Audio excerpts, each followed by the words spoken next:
Assalamualaikum warahmatullahi wabarakatuh. Salam Pramuka. Bismillah, alhamdulillah, wassalatu wassalamu ala rasulillah Sayyidina Muhammad wa ala alihi wa sahbihi wa mawalah. La haula wa la quwata illa billah, ma ba'd.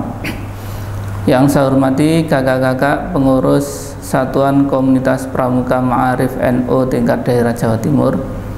Yang saya hormati kakak-kakak pengurus Satuan Komunitas Pramuka Ma'arif NU tingkat Kabupaten Kota se-Jawa Timur, kakak-kakak pelatih, kakak-kakak pembina, dan adik-adik anggota Satuan Komunitas Pramuka Ma'arif Nahdlatul Ulama se-Jawa Timur yang saya banggakan.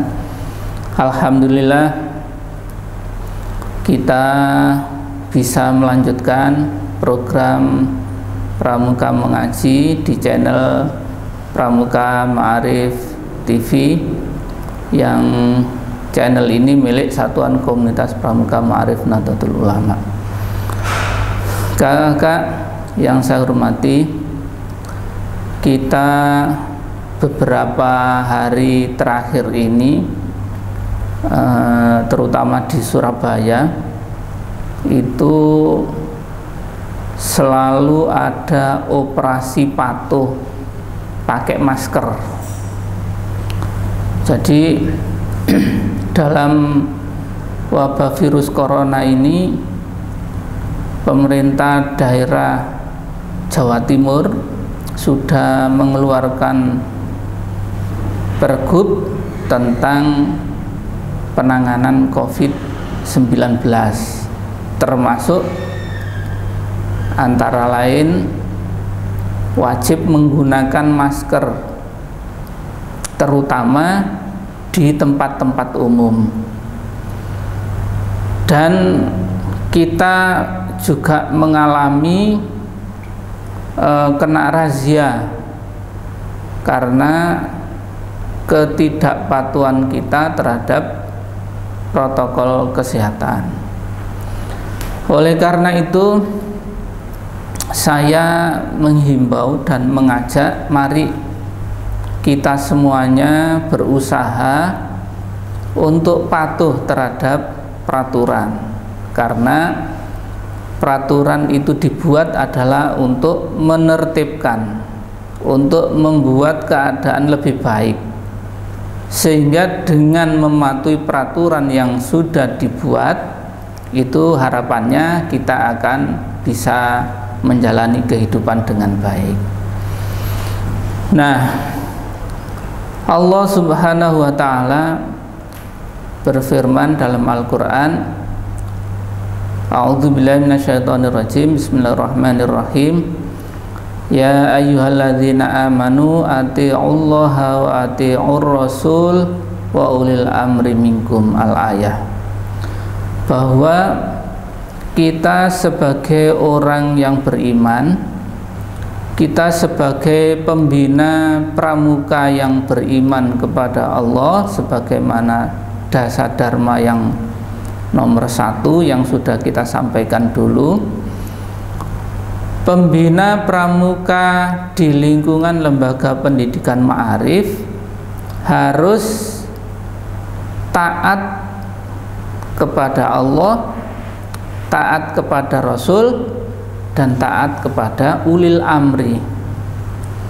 Taat kepada Allah tentunya menjalankan seluruh perintah Allah yang sudah tertera di dalam Al-Quran maupun di dalam hadis-hadis qudsi, dan kita juga diperintah untuk taat kepada Rasulullah yang dijabarkan di dalam hadis-hadis beliau, dan kita juga harus taat kepada ulil amri.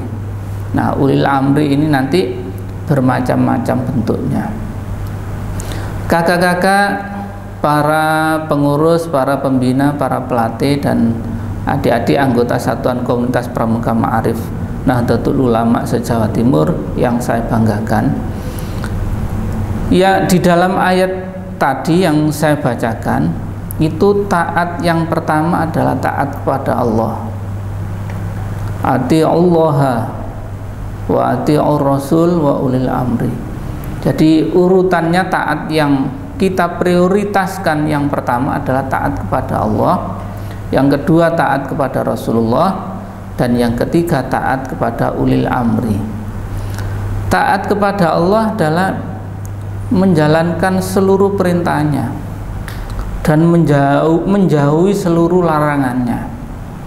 Apabila kita mampu melaksanakan perintah-perintah Allah, maka balasannya surganya Allah.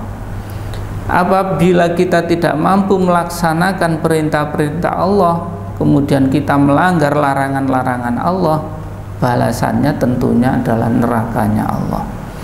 Oleh karena itu, kita sebagai pembina, sebagai pelatih, dan juga sebagai pengurus, mari kita tanamkan pada diri kita agar berusaha dengan sungguh-sungguh sebisa mungkin untuk melaksanakan segala perintah Allah dan menjauhi segala larangan Allah.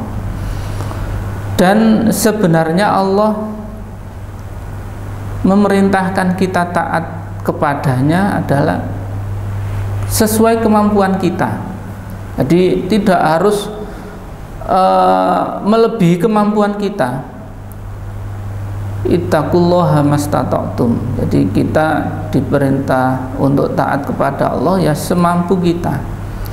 Kita sholat fardu 5 waktu, kalau bisa berdiri ya berdiri, kalau kita tidak bisa berdiri ya dengan duduk, kalau kita tidak bisa duduk ya dengan terlentang. Nah, itu menunjukkan betapa murahnya Allah di dalam memberikan perintah, kemudian pelaksanaannya disesuaikan dengan kemampuan kita. Jadi tidak memaksa. Kalau memang tidak bisa berdiri harus berdiri, kalau tidak berdiri jangan sholat sekalian, jangan. Jadi kalau kita tidak bisa melaksanakan dengan sempurna, ya laksanakan sesuai dengan kemampuan kita.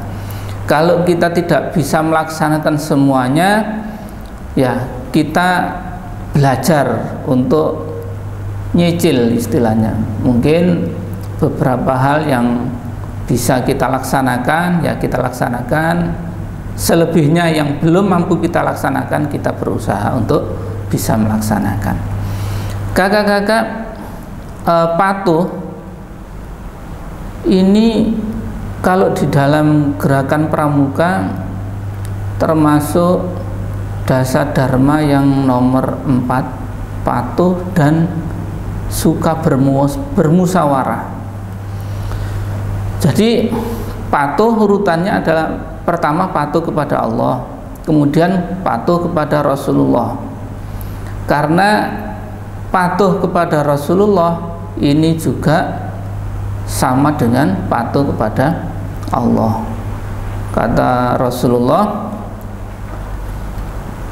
man ata'ani faqad ata Allah. Siapa yang patuh terhadap perintah saya sama dengan ia patuh kepada perintah Allah. Oleh karena itu kita tidak membeda-bedakan. Jadi antara patuh kepada Allah dan patuh kepada Rasulullah, semuanya harus kita laksanakan sesuai dengan kemampuan kita. Kemudian patuh kepada ulil amri. Ulil amri itu di dalam tafsir Ibnu Katsir, ulil amri itu adalah orang yang mempunyai pengetahuan, orang yang berilmu atau ulama. Nah, ini juga harus kita patuhi. Karena patuh kepada ulama itu juga wajib, karena yang disampaikan ulama kepada kita atau kiai menyampaikan kepada kita itu adalah dawuh-dawuhnya Allah dan dawuhnya Rasulullah. Karena al-ulama'u warasatul anbiya. Jadi para ulama itu atau para kiai itu menyampaikan apa yang disampaikan oleh Allah dan oleh Rasulullah.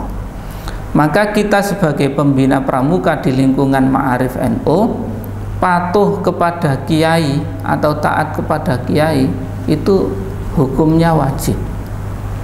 Jadi bahkan kalau kiai didolimi, kita siap untuk melawan orang yang mendolimi itu.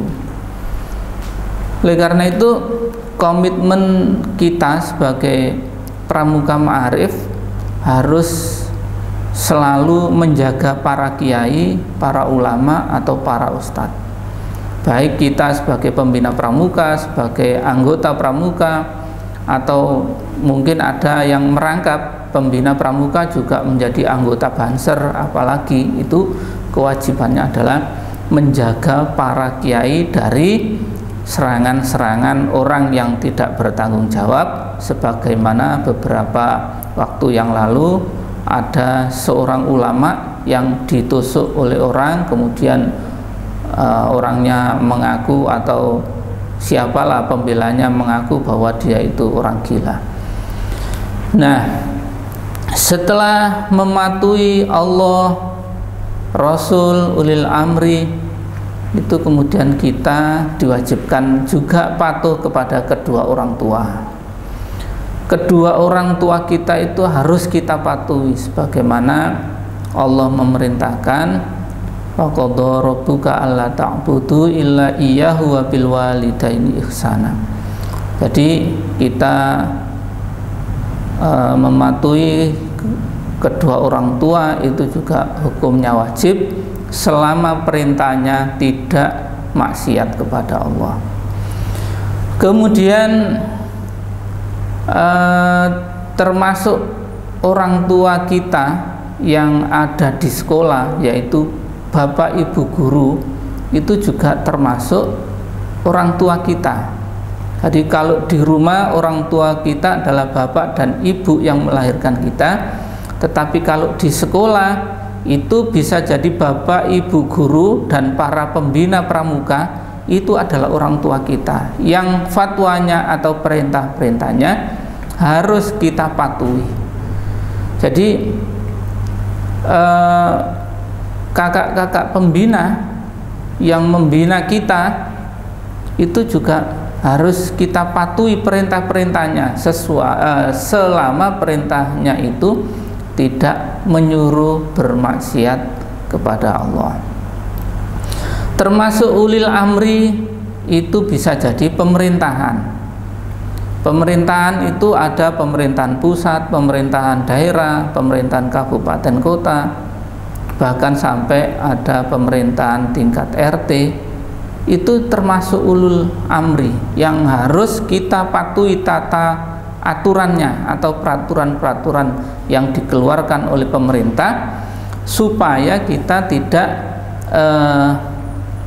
mengalami hal-hal yang tidak diinginkan. Karena pada dasarnya peraturan atau perundang-undangan itu ingin menertibkan kehidupan kita bermasyarakat, dalam bermasyarakat. Jadi kakak-kakak dan para pembina serta adik-adik anggota Satuan Komunitas Pramuka Ma'arif Nahdlatul Ulama, kita harus belajar patuh terhadap aturan. Kalau belum bisa sekarang, ya kita latih terus adik-adik kita. Yang penting kita beritahukan, kita sosialisasikan peraturan-peraturan itu, sehingga adik-adik akan terus belajar dengan suri tauladan kita sebagai pembina pramuka. Kakak-kakak yang saya hormati, kemudian kita sebagai anggota Satuan Komunitas Pramuka Ma'arif Nahdlatul Ulama harus senang atau suka dengan bermusyawarah, karena di dalam Al-Quran juga disebutkan wasyawirhum fil amr fa idza azamta fatawakkal 'ala Allah. Bermusyawarahlah dalam suatu perkara, karena bermusyawarah itu akan memperbanyak ide dan akan bisa menghasilkan keputusan yang terbaik. Jadi semakin banyak yang kita ajak untuk bermusyawarah, maka akan semakin memperoleh hal yang terbaik di antara usulan atau ide-ide dari beberapa kakak-kakak yang lain, sehingga keputusan yang kita ambil insya Allah menjadi keputusan yang terbaik. Jadi sebisa mungkin kita sebagai pembina Pramuka Ma'arif, adik-adik kita ajari untuk selalu bermusyawarah dalam hal sekecil apapun. Coba kita perintahkan untuk saling bermusyawarah dengan anggota kelompoknya. Kita memantau, sehingga kalau dia belum bisa bermusyawarah dengan baik, kitalah yang mengarahkan. Karena bermusyawarah itu akan memperoleh manfaat yang banyak. Jadi yang asalnya tidak bisa mengeluarkan pendapat, kemudian mereka belajar untuk mengeluarkan pendapat. Kalau dia tidak punya ide sama sekali, dia akan belajar membaca supaya dia bisa timbul idenya.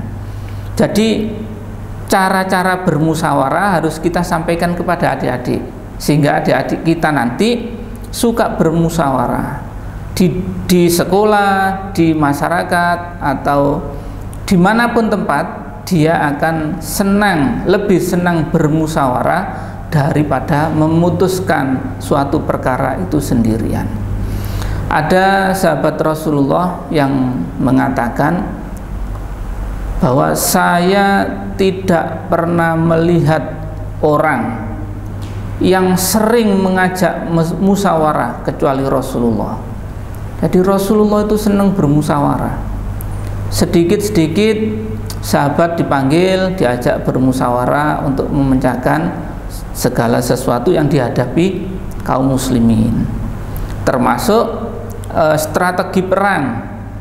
Itu Rasulullah tidak atas idenya sendiri, tapi banyak dalam hal strategi perang Rasulullah senantiasa minta pendapat para sahabat yang memang benar-benar ahli. Jadi patuh dan suka bermusyawarah ini harus terus kita kembangkan, kita tanamkan kepada adik-adik. Peraturan sekecil apapun, kalau itu sudah hasil musyawarah, harus kita taati bersama. Jadi jangan hasilnya musyawarah A yang kita laksanakan B, hasil musyawarahnya B yang kita laksanakan justru C. Jauh sama sekali daripada hasil musyawarah yang kita sepakati bersama. Jadi hasil musyawarah kita patuhi bersama, dan itu kita kembangkan, kita tanamkan kepada adik-adik kita sebagai anak didik kita, supaya mereka nanti kalau sudah besar suka bermusyawarah dan suka mematuhi peraturan-peraturan yang ada. Kakak-kakak yang saya hormati, mungkin hanya ini yang bisa saya sampaikan. Mudah-mudahan apa yang saya sampaikan ini bisa bermanfaat untuk saya pribadi dan untuk kakak-kakak semuanya. Dan yang terakhir, saya juga mengucapkan terima kasih yang sebanyak-banyaknya kepada para subscriber channel Pramuka Ma'arif TV. Namun saya tetap berharap kakak-kakak bisa senantiasa memantau channel Pramuka Ma'arif TV agar informasi-informasi yang kita share di channel itu bisa kita serap secara bersama-sama. Kurang lebihnya mohon maaf. Wallahul muwaffiq ila aqwamit thoriq. Wassalamualaikum warahmatullahi wabarakatuh. Salam Pramuka.